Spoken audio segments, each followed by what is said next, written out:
Welcome to our 30th European country of Turkey. After spending 5 months in Europe this summer, we left the mountains behind and came to Asia. Kind of.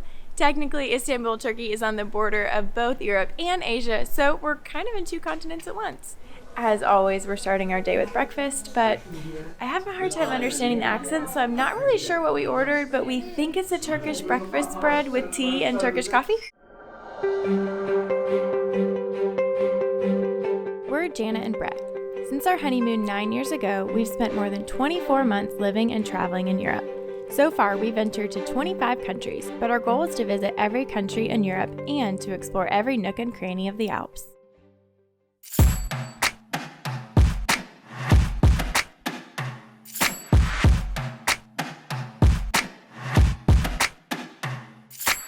Okay, I was excited about this, but I had no idea. They just came and started bringing out plate after plate after plate in different jams. I don't even know what half of this is, but I'm gonna eat it all, and it looks incredible.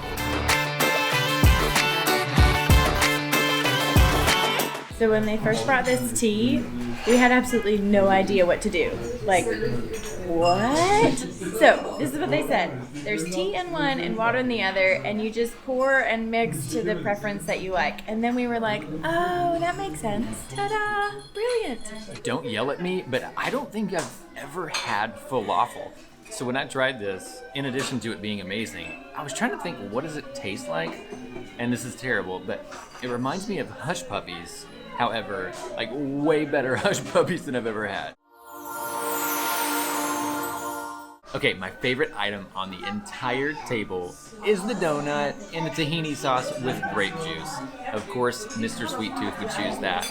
But of these other dips, I think the roasted red pepper and then the one with zucchini. Those are both so good. Hands down, my favorite thing is the falafel. This is so good. So much that they even brought us an extra plate. But I was most surprised, in a good way, by the beet dip and then also that tahini with grape concentrate. I've just never had anything like that before. But we've tried everything on the table now, and I still don't think we're going to be able to eat all this. There's so much food. This breakfast was absolutely amazing. I wish we had bigger bellies so we could fit more of it in. But there is one more surprise in store for us here. We met one of the owners at the restaurant, and he was so nice, and he brought us to their second location just down the street to show us these amazing mosaic lanterns and to enjoy a few drinks.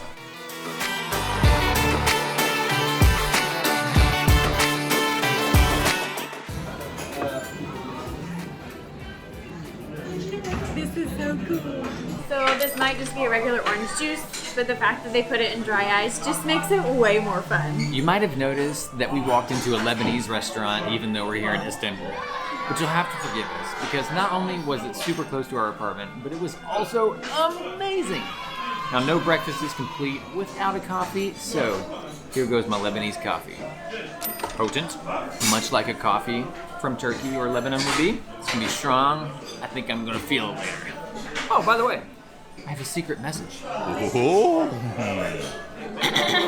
According to Google Translate, an unhoped way at the moment the future will come will reveal the idea a business positive result will give a serious sweater. A serious sweater, you will get it.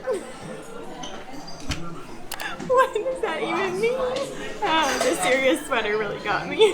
Well, we could end the day here and I'd be totally satisfied. But there's more to do in Istanbul than just eat, so let's get going. We're gonna play tourists today because we've never been in Istanbul before. And we're starting in a park because we just like parks, but also because there's an interesting fact here about the tulip. The tulip originated here. Now, they're not in bloom right now, but they were actually imported to the Netherlands just because they loved them so much, but Turkey should really be getting the credit for the tulips. The Hagia Sophia was built as a Byzantine Christian cathedral in AD 360. Then it became a Catholic cathedral, and then a mosque, and then a museum. And now it's a mosque again. So we're gonna see if we can go inside.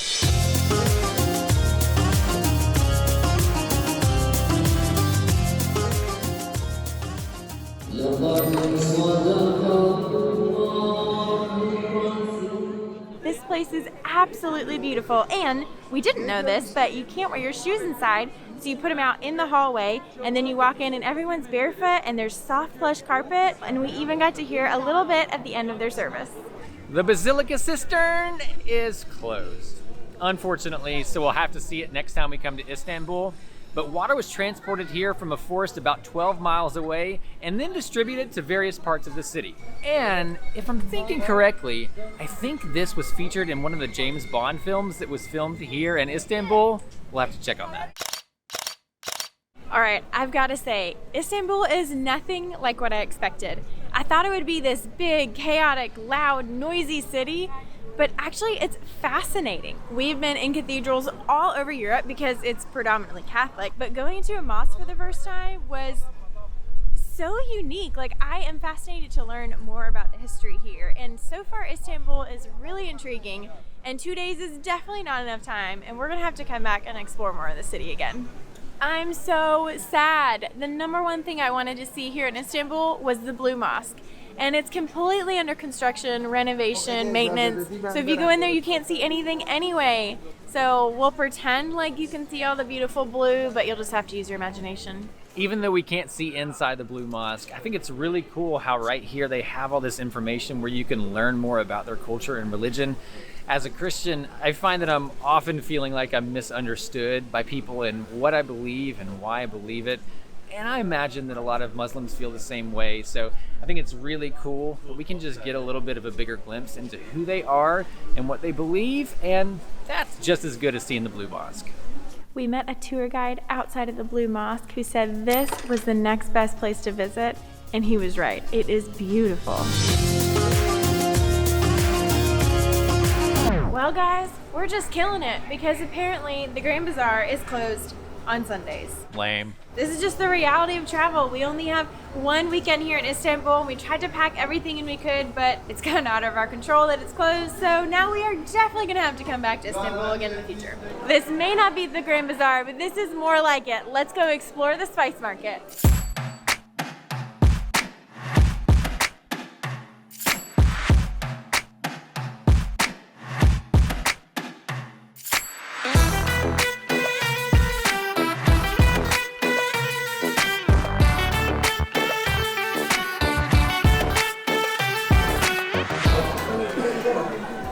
Those bowls were just too pretty to pass up. So I got 4 of them for basically $4, which is awesome in my book.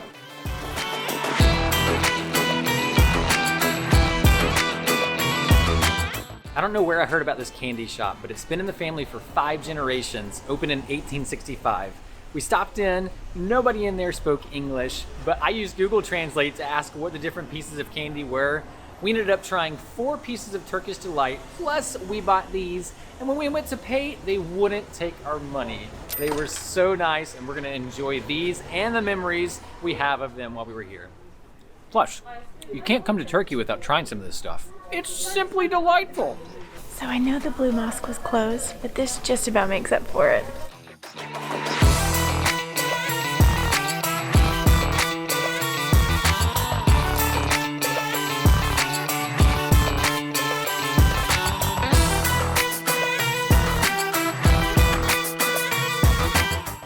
This is the Galata Bridge, which separates the touristy place that we were back there from the neighborhood we're staying over here. So we're crossing on our way to find some food for our evening. Istanbul is known for having lots of old stuff, but did you know they have the 2nd oldest underground tram in the world, and we're about to ride it.